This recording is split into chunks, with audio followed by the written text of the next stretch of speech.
Under 7 to 9 a.m. and maybe you're listening on Radio Disa. And now we're heading into this brand new year and you're saying, hey, I'm going to make sure I get everything right in terms of health and wellness. And it's going to start with what I eat. And I'm going to be following the keto diet. And then someone says to keto, you mustn't do that. You need to be doing just the carnivore diet. And you're like, oh, I couldn't just eat meat. I don't know what I'm supposed to do now. I had my heart set on this and it made sense for me. And my friend at work, she lost so much weight. Joining me this morning is Dr. Wendy Christien, health coach and wellness practitioner at Integrated Health Solution. We flip and flop all over the place, Wendy, when it comes to diets, because we've got to find that one that works. One of them surely must work for me. Absolutely, Brad. Good morning. I think there are, and there's just so many to choose from, and it's so confusing because you don't know. As you said, your friend at work does it, or your husband does it, and they seem to have success. But there's a lot of confusion about what we should be eating, what types of diets there are available. I just think there are so many. I think if we can unpack a few, we can maybe make a better decision for ourselves. I think that's a brilliant idea because we've heard of most of these. We've got a list that we're going to be working through over the next few weeks. And I've heard of many of these, but not all of them. And I thought I kind of was clued up. But that's why we've got Dr. Wendy to help us through this. Let's start at one that I quite like because you say the Mediterranean diet. And I'll say, well, certainly pass some olives over this way. And can I pour you a nice little Cabernet Sauvignon at lunchtime? No doubt. The Mediterranean diet sounds wonderful. Tell us more about that. Yeah, so it's probably one of the most balanced diets that you can eat. It's probably one of the most sustainable as well. It's certainly something that you can do long term. And it's a diet that's rich in a variety of things. So it's rich in polyphenols. It focuses on whole foods. You include healthy fats. You eat vegetables, legumes, fish, and your carbohydrate intake is moderate. Now, there's the original Mediterranean diet had a lot more carbohydrates. The modified Mediterranean diet slows down on the carbohydrates a little bit and focuses more on all the other healthy foods in that, in the spectrum. Yeah. One of the words that pop out here that you use regularly is whole foods. And I know we're going to tackle that in greater detail. I just want to get my head around this carbohydrate comment that you made with sort of a revised version of this. What is the reason for revising it and saying this is great, but just less with the carbs? Well, I think we definitely know that carbohydrates are going to have the biggest impact on your blood sugar and on your ability to lose weight.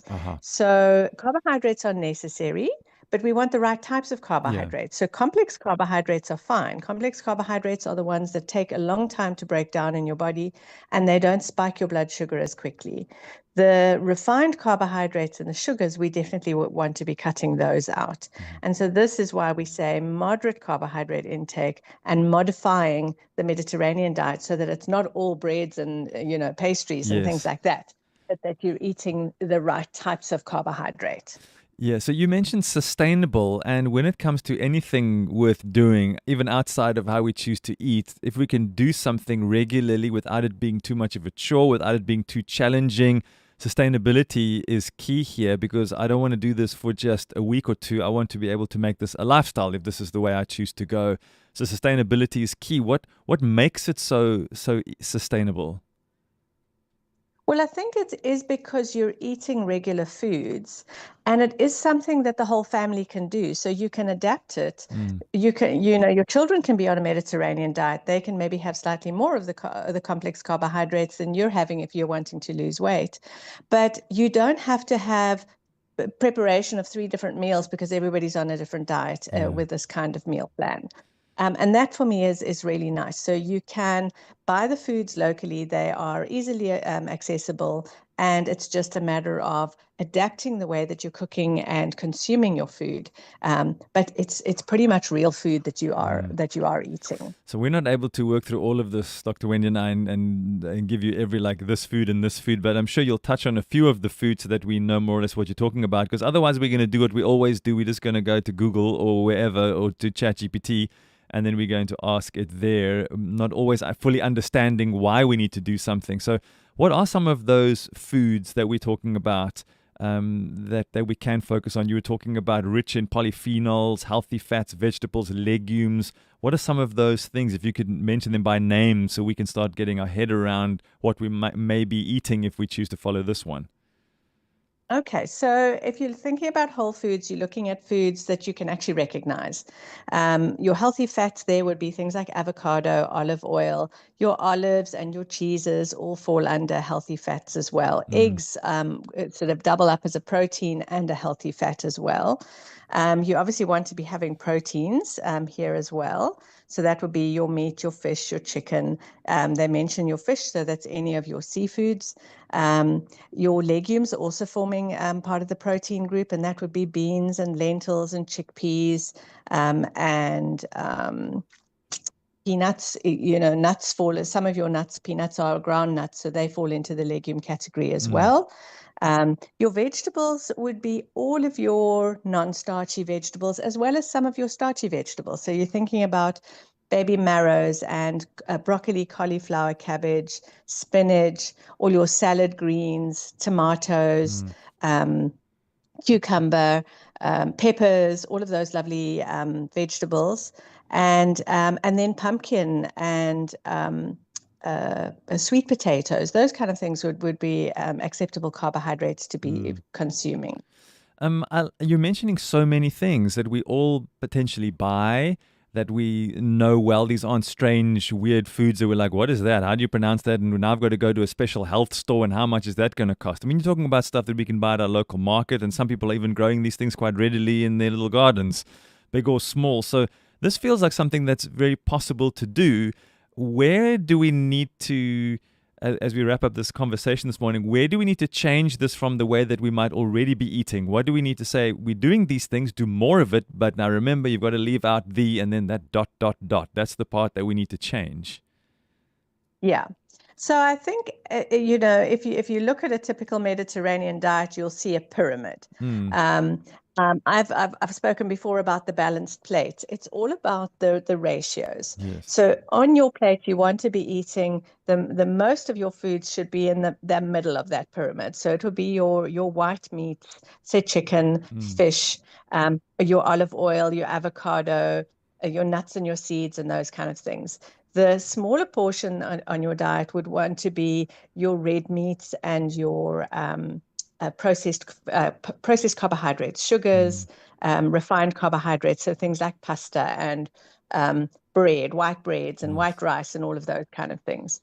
And then on the bottom of the pyramid is all your vegetables. So you want to be having lots of those. And so I think if you are looking at what your plate is looking like, if you can, it's much easier to eyeball it, if you like, on a plate. If you can imagine that half of the plate is vegetables and, your olive oils and things like that. Not half a plate of olive oil, but you're going to be sprinkling Yes. oils over your salad, for example. And you have a small quarter of the plate would be your proteins, and another small quarter of the plate would be your starchy carbohydrates.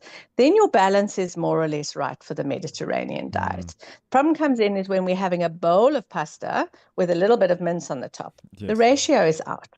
So it's, how do we balance that? You can still have your pasta, have your mince, but then have a nice big salad next to that. And that makes a lot more sense. Yeah, I think the key for us to know is that this stuff is possible, and some of us are not that far off. There's just the ratios and maybe the things that are bringing in maybe the hidden calories or those hidden sugars. I mean, what are some of those, as we wrap up, some of those things? You've mentioned a big salad, which in itself is healthy, but then what could we possibly be doing to that's going to be leading it down the wrong path? Well, we could be putting store-bought salad dressings on there, and so some of those salad dressings will have sugars in them.